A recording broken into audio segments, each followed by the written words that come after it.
नमस्कार, स्वागत है आप सभी का एक बार फिर से top 10 daily current affairs series में। आज 23 मई है और आज भी हम रोज़ की तरह ही 10 सबसे महत्वपूर्ण प्रश्नों पर चर्चा करेंगे। तो पहले प्रश्न पर चलने से पहले हम देख लेते हैं कल के वीडियो के अंत में जो क्वेश्चन पूछा गया था उसका आंसर क्या होगा।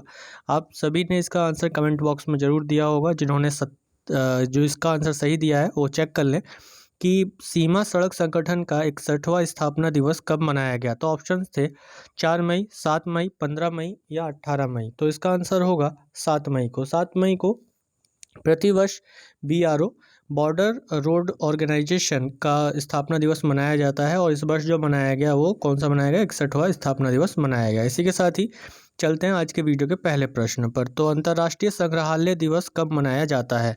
अंतर्राष्ट्रीय संग्रहालय दिवस कब मनाया जाता है। तो ऑप्शन है 15 मई, 18 मई, 21 मई या 22 मई। तो इसका आंसर होगा 18 मई को। तो समाज के विकास में संग्रहालय कितने महत्वपूर्ण हैं, इस बारे में जागरूकता बढ़ाने के लिए दुनिया भर में 18 मई को अंतर्राष्ट्रीय संग्रहालय दिवस मनाया जाता है। यानी इंटरनेशनल म्यूजियम डे की स्थापना 1977 में इंटरनेशनल म्यूजियम काउंसिल या कहा जाए अंतर्राष्ट्रीय संग्रहालय परिषद, इंटरनेशनल काउंसिल ऑफ म्यूजियम द्वारा की गई थी। कब की गई थी शुरुआत इसकी? 1977 में की गई थी। इस दिन का उद्देश्य सांस्कृतिक आदान प्रदान, संस्कृतियों के संवर्धन और लोगों के बीच आपसी समझ, सहयोग और शांति के विकास के महत्वपूर्ण साधन के रूप में संग्रहालयों के बारे में जागरूकता बढ़ाना है। इसी के साथ ही अगर देखें तो अंतर्राष्ट्रीय संग्रहालय परिषद क्या है, तो यह वैश्विक दायरे वाले संग्रहालयों और संग्रहालय पेशेवरों का मुख्य और एकमात्र संगठन है जो प्राकृतिक और सांस्कृतिक विरासत, वर्तमान और भविष्य, मूर्त और अमूर्त विरासत के प्रचार और संरक्षण के लिए प्रतिबद्ध है। इसके साथ ही देखा जाए तो यह 1946 में बनाया गया था। इसका मुख्यालय कहाँ है? इसका मुख्यालय पेरिस, फ्रांस में है। तो अंतर्राष्ट्रीय संग्रहालय परिषद का मुख्यालय पेरिस, फ्रांस में है। 1946 में इस परिषद को बनाया गया था। इसके साथ ही देखा जाए तो यह संग्रहालय पेशेवरों यानी कि जो म्यूज़ियम प्रोफेशनल्स हैं इनमें का एक नेटवर्क के रूप में कार्य करता है जो संग्रहालय और विरासत से संबंधित विषयों की एक विस्तृत श्रृंखला में कार्य करते हैं। इसके साथ ही इंटरनेशनल म्यूजियम डे प्रतिवर्ष कब मनाया जाता है? 18 मई को मनाया जाता है। चलते हैं अगले प्रश्न पर कि हाल ही में सुर्खियों में रहा A76 क्या है? हिमखंड, पनडुब्बी, संचार उपग्रह या इनमें से कोई नहीं। तो इसका आंसर होगा हिमखंड। यह एक प्रकार का हिमखंड है A79 और ये हाल ही में अभी अंटार्कटिका महाद्वीप से टूटकर अलग हुआ।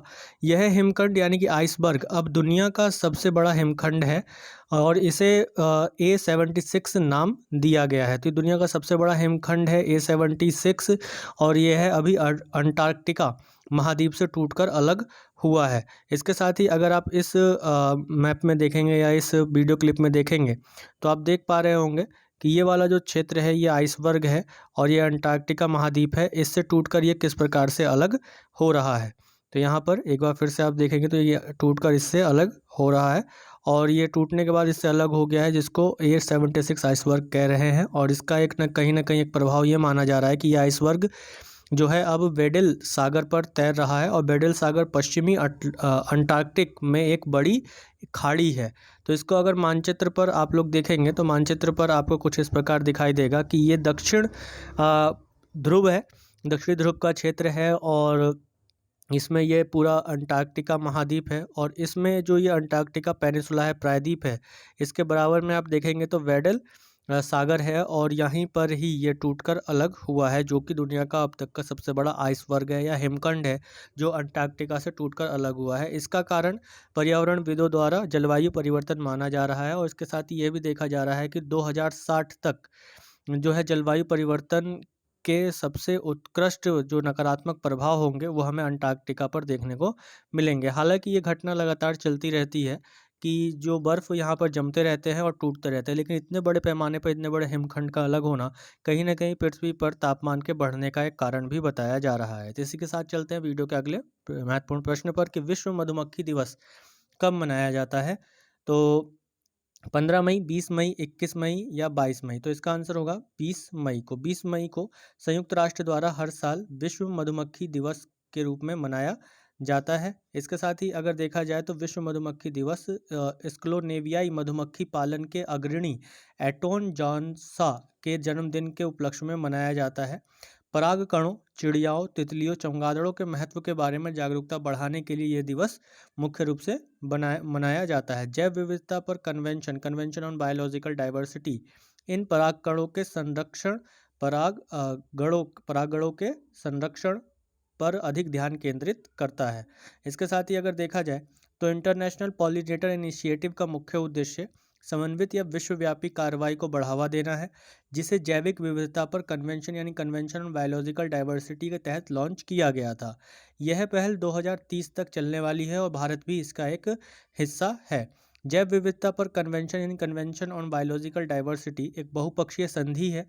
इसे 1992 में रियो डी जनेरियो में आयोजित पृथ्वी शिखर सम्मेलन में शुरू किया गया था। यानी कि जो CBD यानी कन्वेंशन ऑन बायोलॉजिकल डाइवर्सिटी, जलवायु परिवर्तन के जो नकारात्मक प्रभाव जैव विविधता पर देखने को मिल रहे हैं और सूक्ष्म कीट से लेकर बड़े जीवों तक की विलुप्ति जो हमें देखने को मिलती है, वो जैव विविधता पर कन्वेंशन के अंतर्गत उनको संरक्षित प्रदान करने के रूप में देखा जा रहा है। इसके साथ ही अगर देखा जाए तो world bee day highlights pollinator के रूप में देखे जाते हैं। ये जो वी है यानी मधुमक्खियाँ जो हैं ये पॉलिनेटर का काम करती हैं, यानी परागकणों का काम करती हैं और यही सबसे बड़े परागकणों के रूप में भी जाने जाते हैं, क्योंकि ये क्या करते हैं कि जो पौधों में पराग होते हैं उनको एक दूसरे पौधों में ले जाकर छोड़ते हैं, जो इनकी पंखों में या कहा जाए इनके पैरों में या इनकी तंतु, इनके जो पंख होते हैं या पैर होते हैं इनसे चिपक कर दूसरे में जाते हैं, जिसकी वजह से जो पादप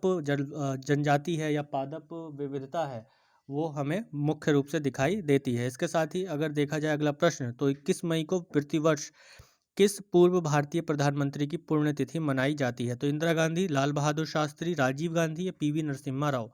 तो इसका आंसर होगा राजीव गांधी। तो अभी भारत हर साल 21 मई को राजीव गांधी के पुण्यतिथि के अवसर पर राष्ट्रीय आतंकवाद विरोध दिवस भी मनाता है। तो राष्ट्रीय आतंकवाद विरोध दिवस कब मनाया जाता है? 21 मई को मनाया जाता है और यह दिन पूर्व प्रधानमंत्री राजीव गांधी की पुण्यतिथि के रूप में मनाया जाता है। राजीव गांधी भारत के छठे प्रधानमंत्री थे। उन्होंने 1984 और 1989 के बीच देश के प्रधानमंत्री के रूप में कार्य किया। मई 1991 में तमिलनाडु के श्री पेरंदबूदूर में उनकी हत्या कर दी गई थी एक बॉम्ब ब्लास्ट में। तो राष्ट्रीय आतंकवाद विरोधी दिवस आतंकवाद और मानव समाज पर उसके प्रभाव के बारे में जागरूकता बढ़ाने के लिए मनाया जाता है और यह दिन शांति और मानवता का संदेश भी फैलाता है। इसी के साथ अगला प्रश्न लेते हैं कि हाल ही में एशिया कप 2021 क्रिकेट प्रतियोगिता को स्थगित किया गया। इसका आयोजन किस देश में किया जाना था? तो ऑप्शंस हैं दक्षिण अफ्रीका, श्रीलंका, भारत या रूस। तो इसका आंसर क्या होगा? इसका आंसर होगा श्रीलंका।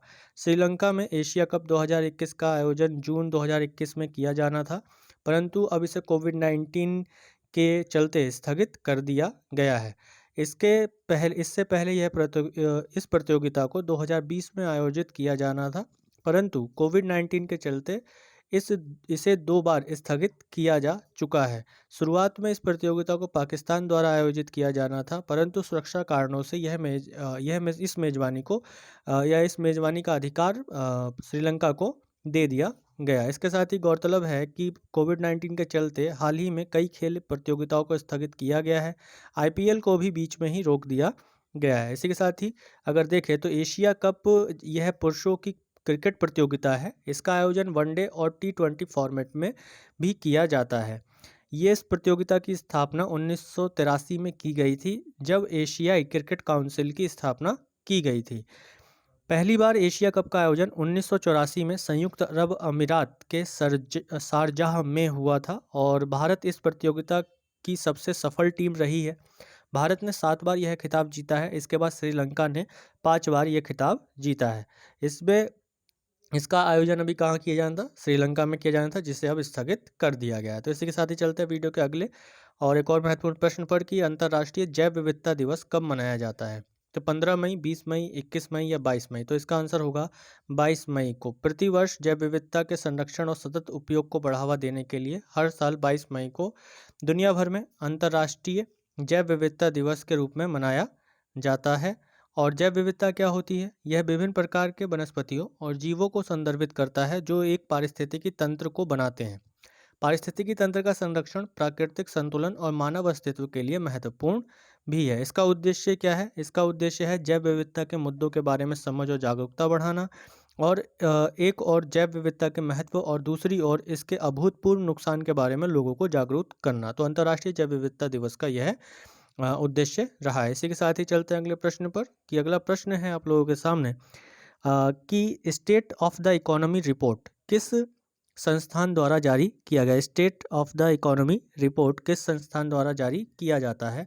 तो नीति आयोग, भारतीय रिजर्व बैंक, वर्ल्ड बैंक, अंतर्राष्ट्रीय मुद्रा कोष। तो इसका आंसर क्या होगा? इसका आंसर होगा भारतीय रिजर्व बैंक। आरबीआई ने अभी मासिक बुलेटिन के साथ state of the economy report जारी की है, और ये हर मासिक बुलेटिन के साथ जारी करता है। अप्रैल महीने की हालिया रिपोर्ट के अनुसार इसमें कहा गया है कि वास्तविक अर्थव्यवस्था पर दूसरी लहर, यानी किसकी दूसरी लहर? कोविड-19 की दूसरी लहर का प्रभाव पहली लहर की तुलना में अब तक सीमित ही प्रतीत हो रहा है, यानी कहा जाए कि उससे कम रहा है।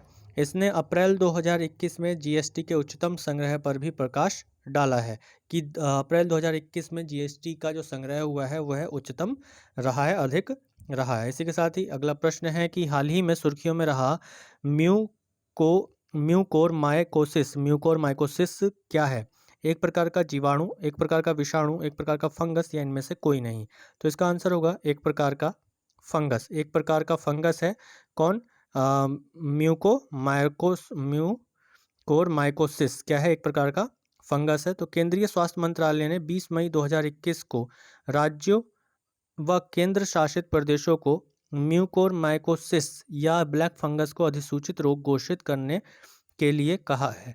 इसे अधिसूचित रोग यानी कि नोटिफिएबल डिजीज किए जाने के बाद सभी निजी एवं सरकारी अस्पतालों और मेडिकल कॉलेजों को इसकी स्क्रीनिंग, निदान एवं प्रबंधन के लिए केंद्रीय स्वास्थ्य मंत्रालय और भारतीय मेडिकल अनुसंधान परिषद के दिशा निर्देश का पालन करना होगा। तो अगला प्रश्न है कि विश्व मेट्रोलॉजी दिवस कब मनाया जाता है? 15 मई, 20 मई, 21 मई या 22 मई? तो इसका आंसर होगा 20 मई को। 20 मई को प्रतिवर्ष विश्व मेट्रोलॉजी दिवस या माप विज्ञान दिवस, वर्ल्ड मेट्रोलॉजी डे, हर साल 20 मई को मनाया जाता है, जो 1875 में मीटर कन्वेंशन पर हस्ताक्षर करने के वर्षगांठ के उपलक्ष्य में मनाया जाता है। तो यह दिवस 20 मई 1875 को पेरिस में मीटर कन्वेंशन नामक अंतर्राष्ट्रीय संधि पर हस्ताक्षर करने की वर्षगांठ के उपलक्ष्य में मनाया जाता है, जिसके द्वारा अंतर्राष्ट्रीय भार और माप ब्यूरो को बनाया गया था। इस कन्वेंशन में विज्ञान और माप के साथ साथ इसके वाणिज्यिक, सामाजिक और औद्योगिक अनुप्रयोगों में वैश्विक सहयोग के लिए एक रूपरेखा निर्धारित की गई है। मेट्रोलॉजी का अर्थ है माप विज्ञान। इसी के साथ ही अगर देखें तो अंतर्राष्ट्रीय भार और माप ब्यूरो क्या है?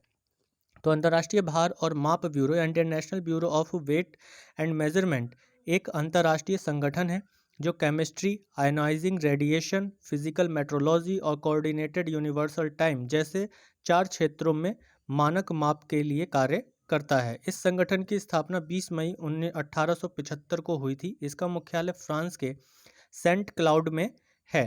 तो वर्तमान में 61 देश इस संगठन के सदस्य हैं, और इसके साथ ही देखा जाए तो वर्ल्ड मेट्रोलॉजी डे कब मनाया जाता है?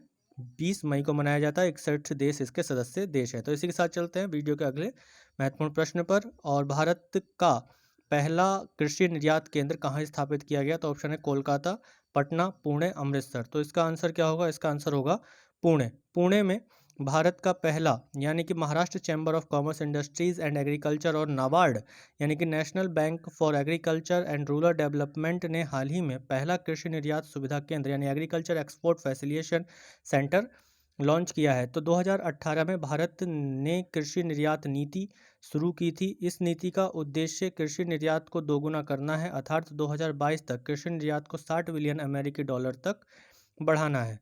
इसी के साथ ही देखा जाए तो कृषि निर्यात सुविधा केंद्र यानी कि agriculture export facilitation centre Bharat को इस लक्ष्य को प्राप्त करने में मदद करेगा। तो इसी के साथ ही देख लेते हैं वीडियो के अंत में पूछा जाने वाला प्रश्न, और ये प्रश्न है कि हाल ही में नेहरू प्राणी उद्यान सुर्खियों में रहा, यह किस राज्य में है? तो ऑप्शन है आंध्र प्रदेश, बिहार, तेलंगाना, असम। तो ये थे आज के हमारे 10 सबसे महत्वपूर्ण प्रश्न। इसी के साथ ही इस प्रश्न का उत्तर सभी लोग कमेंट बॉक्स में जरूर दीजिएगा। बने रहिए लक्ष्य के साथ। वीडियो को अंत तक देखने के लिए आप सभी का बहुत बहुत धन्यवाद। लाइक, शेयर और सब्सक्राइब करना ना भूलें। धन्यवाद। जय हिंद।